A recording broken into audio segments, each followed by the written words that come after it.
स्वागत है आप सबका फिर से अपने YouTube चैनल सीवी क्लासेस पे। जैसा कि इस सीरीज़ में हम लोगों ने बीपीएससी द्वारा आयोजित सभी प्रश्नों के सॉल्यूशन को देखना स्टार्ट किया है। तो चलिए उस क्रम में हम लोगों ने 1 से 25 क्वेश्चन को देखा। अब आज हम 26 क्वेश्चन से लेकर 50 क्वेश्चन तक का डिटेल सॉल्यूशन देखेंगे। तो चलिए बिना किसी तरीके स्टार्ट करते हैं। हमारा 26वां प्रश्न है, सिंधु सभ्यता निम्नलिखित में से किस युग के अंतर्गत आती है? ऑप्शंस हैं ऐतिहासिक काल, प्रागैतिहासिक काल, उत्तर ऐतिहासिक काल या फिर आद्य ऐतिहासिक काल। अगर सिंधु सभ्यता की बात करें तो सिंधु सभ्यता की लिपियों को अभी तक पढ़ा नहीं गया है और जिस काल की लिपियों या फिर लिखे हुए साक्ष्यों को पढ़ा नहीं जा सकता उसे हम आद्य ऐतिहासिक काल के अंतर्गत रखते हैं। तो इस प्रकार हमारा आंसर क्या होगा? आंसर होगा डी, आद्य ऐतिहासिक काल। पूछा जाए कि सिंधु सभ्यता किस काल के अंतर्गत आती है तो वह आद्य ऐतिहासिक काल के अंतर्गत आती है। इसके साथ साथ अगर प्रागैतिहासिक काल की बात करें तो प्रागैतिहासिक काल उस इतिहास के काल को कहते हैं जिसके बारे में कोई भी लिखित साक्ष्य न उपलब्ध हो। और इस प्रकार के इतिहास को जानने का सबसे बड़ा स्रोत क्या होता है? वहाँ पाई गई वस्तुएं या फिर वहाँ के बर्तन या फिर चित्रकारी इत्यादि। अगर ऐतिहासिक काल की बात करें तो ऐसा काल जिसमें लिखित विवरण उपलब्ध हों और वह पढ़ भी लिए गए हों, उनको हम ऐतिहासिक काल के अंतर्गत रखते हैं। तो ये तीनों चीज़ें आप लोग ध्यान रखेंगे।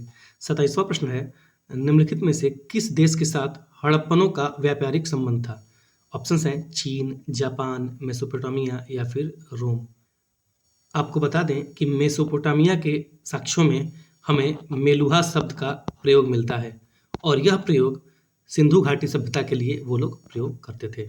तो इस प्रकार से इससे पता चलता है कि सिंधु घाटी के सभ्यता के लोगों का व्यापार किससे था? मेसोपोटामिया से। तो हमारा आंसर क्या होगा? Answer C, Mesopotamia. तो इस प्रकार हड़प्पा के लोगों का व्यापारिक संबंध मेसोपोटामिया से था, इसको भी ध्यान रखेंगे। हमारा 28वां प्रश्न है, सिंधु घाटी के लोग क्या थे? शाकाहारी, मांसाहारी, शाकाहारी और मांसाहारी दोनों, गाय का मांस नहीं खाने वाले। तो बता दें कि सिंधु घाटी की सभ्यता के लोग शाकाहारी और मांसाहारी दोनों थे, क्योंकि शाकाहारी में ये जौ, मटर, तिल आदि खाते थे और मांसाहारी के अंतर्गत बकरी का मांस और सुअर का मांस भी खाते थे। तो हमारा आंसर होगा सी, शाकाहारी और मांसाहारी दोनों।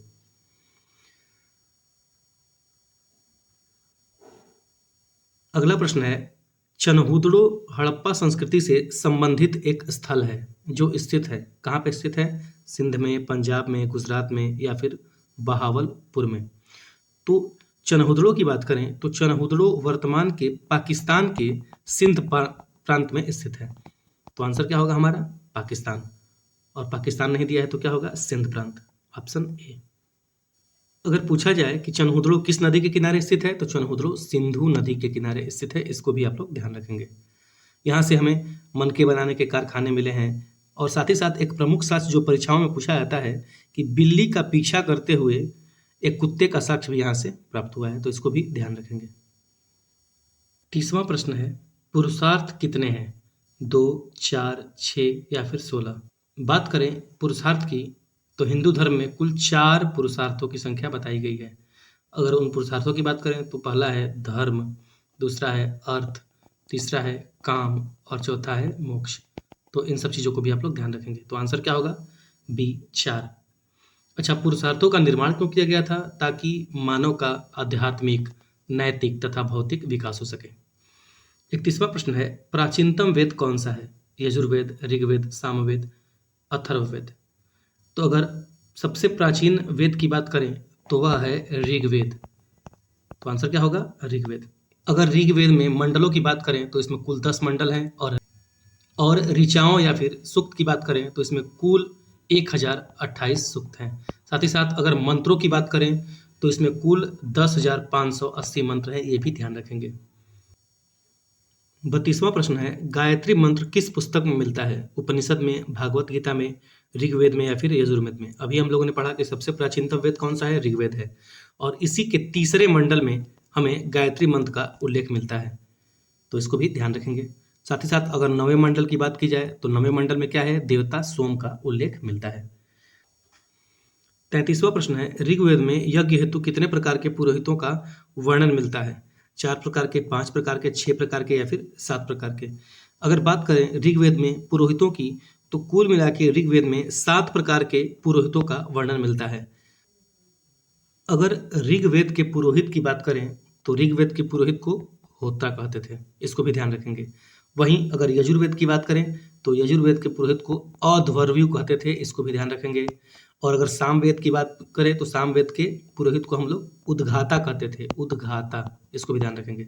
और वहीं अथर्ववेद के पुरोहित की बात करें तो उसको हम ब्रह्म कहते थे, इसको भी ध्यान रखेंगे। ये सारी चीज़ें एग्जाम में पूछी जाती हैं, भले ही बीपीएससी के द्वारा ना पूछी गई हो, लेकिन ऐसा नहीं है कि जो पूछा नहीं गया है वो पूछा नहीं जाएगा।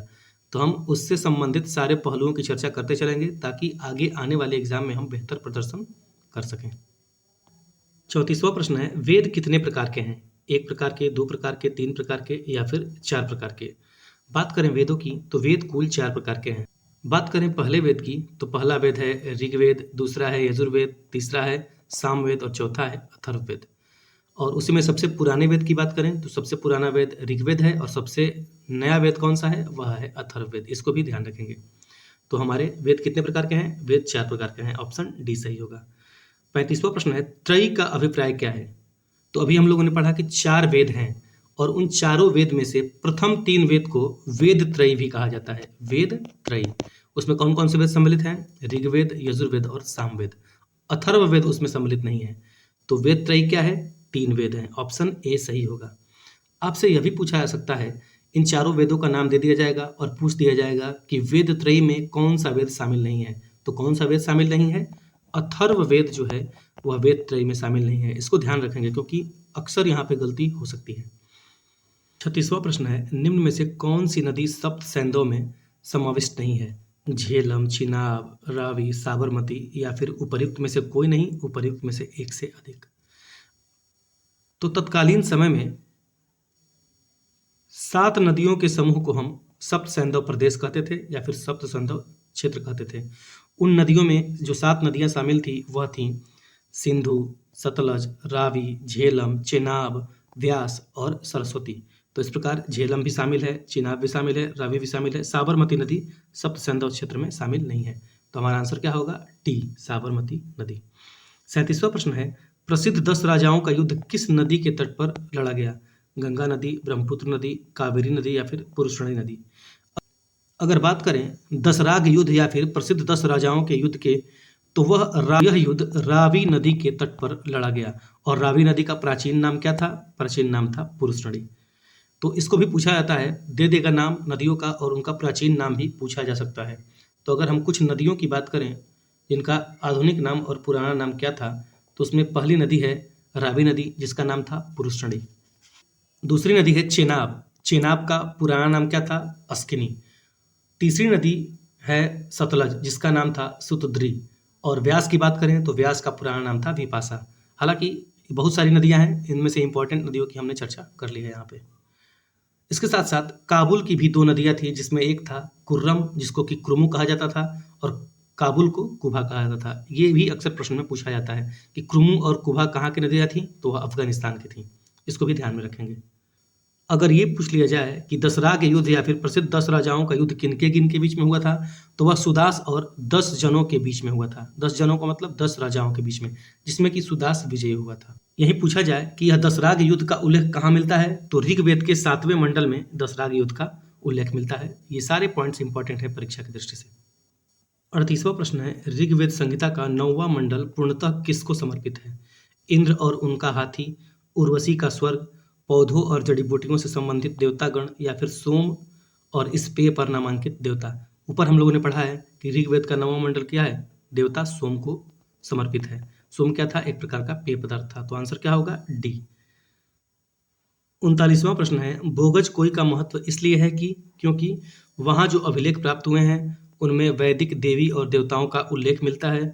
दूसरा है मध्य एशिया एवं तिब्बत के बीच एक महत्वपूर्ण व्यापारिक केंद्र था। तीसरा है वेद के सभी मूल ग्रंथ की रचना यहीं हुई थी। और चौथा है उपर्युक्त में से कोई नहीं। अगर बात करें भोगज कोई अभिलेख की, तो यह मध्य एशिया में पाया गया अभिलेख था जिसमें भारत के 4 देवताओं का उल्लेख हुआ है जिनके नाम हैं इंद्र, मित्र, वरुण और नासत्य। तो इस प्रकार से आंसर क्या होगा? ए। वहाँ जो अभिलेख प्राप्त हुए हैं उनमें वैदिक देवी और देवताओं का वर्णन मिलता है। और साथ ही साथ इन 4 देवताओं का भी नाम पूछा जाता है। तो वो 4 देवता कौन कौन से थे? पहले थे इंद्र, दूसरे थे मित्र, तीसरे थे वरुण और चौथे थे नासत्य। अगर भूगज कोई अभिलेख की बात करें तो यह 1400 ईस्वी पूर्व में लिखा गया था। इसको भी आप लोग ध्यान रखेंगे। और यह कहाँ प्राप्त हुआ था? यह एशिया माइनर में प्राप्त हुआ था। 40वां प्रश्न है, किस काल में अछूत की अवधारणा स्पष्ट रूप से उद्धृत हुई?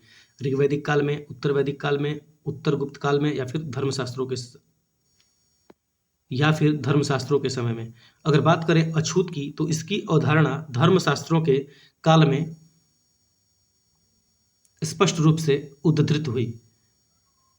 धर्मशास्त्र के काल को हम एक अन्य नाम सूत्र काल के भी रूप में जानते हैं, तो इसको भी ध्यान रखेंगे। 41वां प्रश्न है, निम्नलिखित एक वेद धार्मिक अनुष्ठान से संबंधित है। वह वेद कौन सा है जो धार्मिक अनुष्ठान से संबंधित है?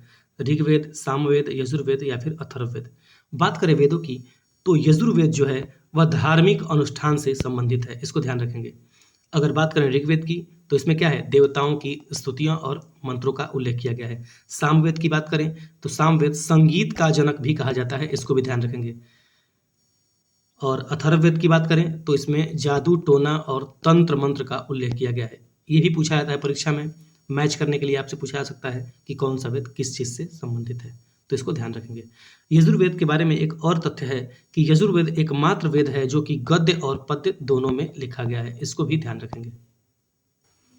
42वां प्रश्न है, निम्नलिखित में से कौन वैदिक देवता नहीं है? इंद्र, वरुण, कार्तिकेय या फिर रुद्र? अभी हम लोगों ने पढ़ा इंद्र तो हैं, वरुण भी हैं।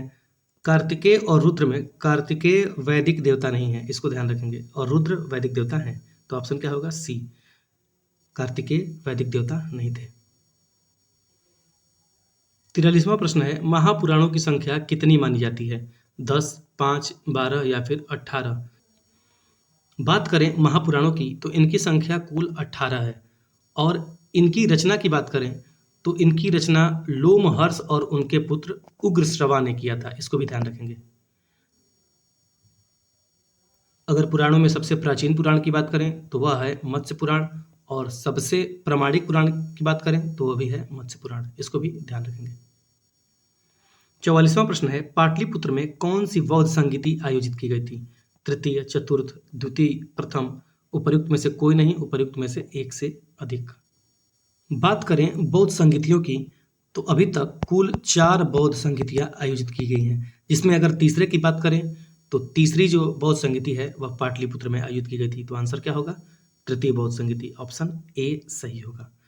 यही पूछा जाए कि इसका आयोजन किसने कराया था, तो इसका आयोजन अशोक ने कराया था। और स्थान की बात करें तो स्थान पाटलिपुत्र है। और इस समय अध्यक्ष कौन थे? तो उस समय अध्यक्ष थे मोगलीपुत्र टिस। हमारा 45वां प्रश्न है, जैन धर्म के 23वें तीर्थंकर कौन थे? ऋषभनाथ, अरिष्टनेमी, महावीर स्वामी या फिर पार्श्वनाथ?